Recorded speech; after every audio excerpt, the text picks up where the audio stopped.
வணக்கம் நேயர்களே. கதாபாரதம் வழங்கும் பெரிதினும் பெரிது கேள் மரம் ஏறும் நண்டு பாகம் 3. இந்த நண்டுகள் மனிதர்கள் வாழும் பகுதிக்குள் வருகின்றன. வீட்டினுள் நுழைந்தால் அங்குள்ள பாத்திரம், சட்டி போன்றவற்றை உருட்டி கொண்டு சென்றுவிடும்.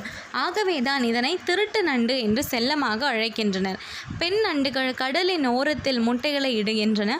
முட்டையிலிருந்து வெளிவந்த குஞ்சுகள் சிப்பி மற்றும் சங்குகளில் ஒட்டிக்கொண்டு உயிர் வாழத் தொடங்கும். ஓரளவிற்கு வளர்ச்சி அடைந்த பின் நண்டுகள் நிலத்தில் குழி தோண்டி அதில் தேங்காய் நார்களை கொத்தையாக பரப்பி அதில் வாழும்.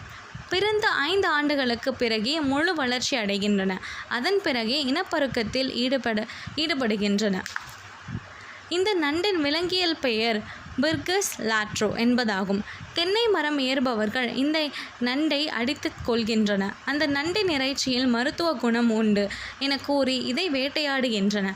அதனால் இந்த மரம் ஏறும் நண்டு இனம் அழியும் அபாயத்தில் உள்ளது.